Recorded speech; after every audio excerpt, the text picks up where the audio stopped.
Massieu.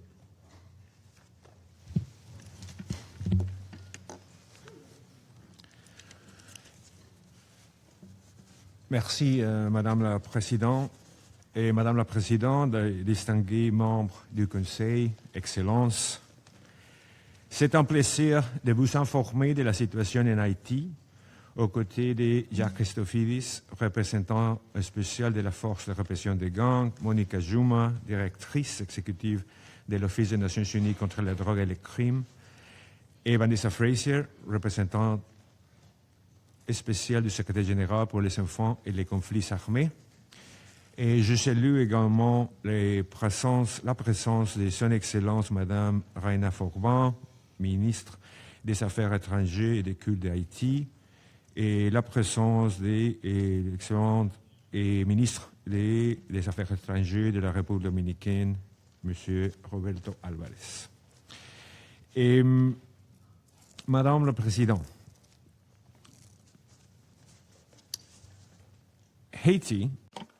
Haïti continue de faire face à une insécurité persistante, des besoins humanitaires considérables et des défis institutionnels, avec à la clé des répercussions dévastatrices pour la population. Pourtant, l'évolution récente de la situation montre qu'il demeure des possibilités de faire avancer la transition politique, de commencer de lutter contre la menace que représentent les gangs et rétablir la gouvernance démocratique. Le défi aujourd'hui est de pérenniser cette dynamique et de la traduire en amélioration concrète pour la population haïtienne. Madame la Présidente, la transition est un moment critique. L'adoption du décret électoral révisé et le consensus trouvé concernant le budget électoral plus tôt ce mois-ci représentent des réalisations importantes qui jettent les bases d'une nouvelle dynamique. Le lancement de l'inscription sur les listes électorales est une autre mesure importante pour avancer. La priorité suivante est claire, l'adoption d'un calendrier électoral réaliste et crédible. À cette fin, il faudra une cohésion durable entre les institutions haïtiennes, il faudra un dialogue continu sur l'ensemble du spectre politique et un engagement collectif à placer les intérêts du peuple haïtien au-dessus de tout le reste.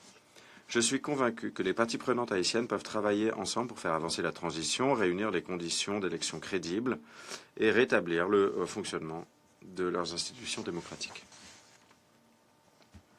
Madame la Présidente, dans le cadre de mes consultations en cours avec les partis politiques, la société civile, la jeunesse et les organisations de femmes, il y a un message qui a été livré de manière cohérente. La sécurité est indispensable pour des élections crédibles. Cependant, les défis en matière de sécurité ne doivent pas devenir une raison de retarder le processus politique. Les préparatifs en vue des élections et l'amélioration de la situation de sécurité doivent avancer de concert pour pérenniser cette dynamique. Dans ce contexte, le déploiement total de la force de répression des gangs en appui des autorités nationales reste essentiel pour promouvoir un environnement de sécurité porteur pour le processus électoral. L'ONU est pleinement engagée à accompagner ces efforts menés par les Haïtiens. Aujourd'hui, il faut aller plus vite, il faut davantage de cohérence pour garantir un progrès institutionnel qui puisse déboucher sur des améliorations concrètes pour le peuple haïtien. Madame la Présidente, la sécurité reste le défi le plus pressant pour Haïti. La violence des gangs continue d'avoir un bilan très lourd. Pour une population qui est assiégée, des millions d'Haïtiens restent déplacés, connaissent une sécurité alimentaire, les femmes et les enfants continuent de payer le prix fort des violences.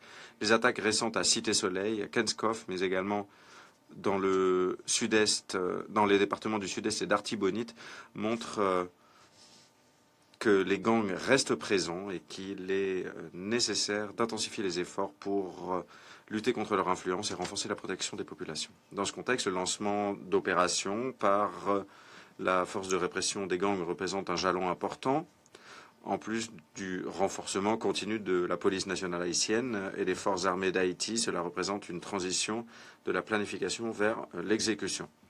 Le déploiement progressif et le renforcement de la présence de la force avec le soutien du BANU, ainsi que les opérations ciblées de lutte contre les gangs, joueront un rôle essentiel pour renforcer les efforts nationaux afin de lutter contre l'insécurité et de rétablir la confiance des citoyens. Il sera essentiel que ces efforts se poursuivent dans un avenir proche. Dans le même temps, il est également essentiel que ces opérations se fassent dans le plein respect du droit international des droits humains et des normes internationales en la matière pour garantir la légitimité, renforcer la confiance des citoyens et engranger des gains de sécurité pérennes. Je salue les efforts du BANU, des États membres qui contribuent, des partenaires régionaux et internationaux pour créer des cadres logistiques, juridiques et opérationnels qui ont rendu tout cela possible. Tout aussi importante est l'étroite coordination entre le BINU, le BANU, la force de répression des gangs, les institutions haïtiennes et les partenaires internationaux. Et la réussite dépend du travail sur le front de la sécurité, du travail politique et de l'action humanitaire, autant d'éléments qui se renforcent les uns les autres.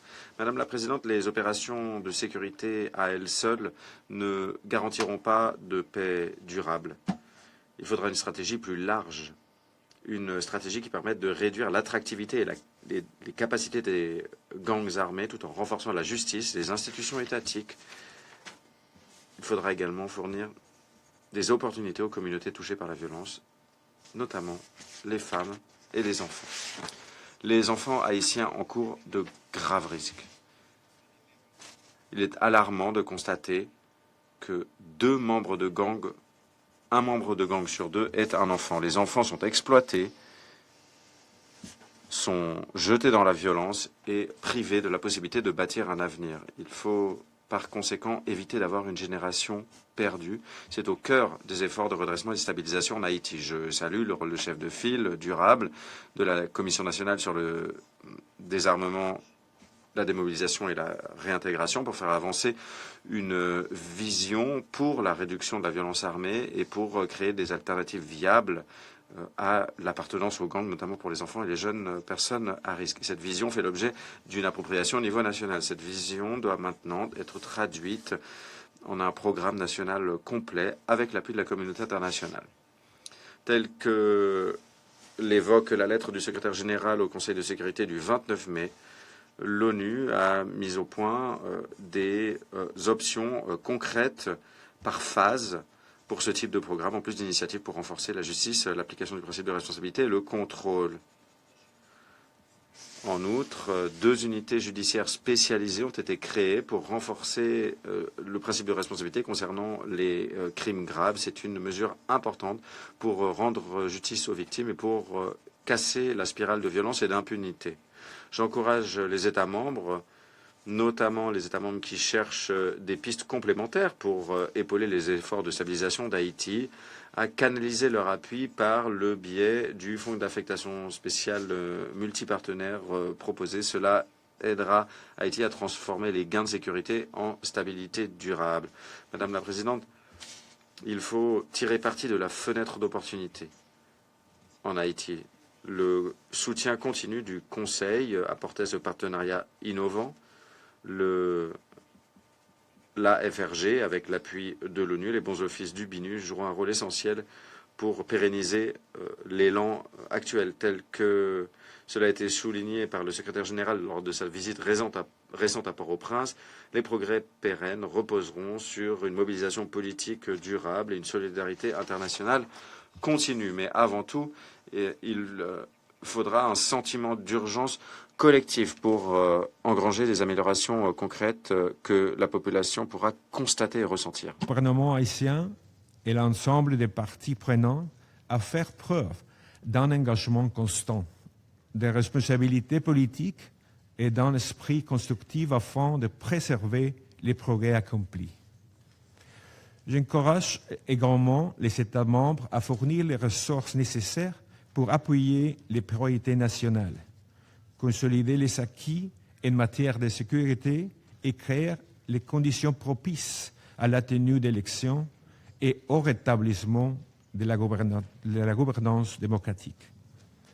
Les Nations unies demeurent résolument engagées à accompagner les efforts menés par Haïti sur cette voie. Le peuple haïtien attend depuis trop longtemps. Il mérite que les progrès accomplis se traduisent par des améliorations concrètes de ses conditions de vie et par de nouvelles perspectives pour l'avenir. Je vous remercie. Je remercie M. Ruiz Massieu pour son exposé.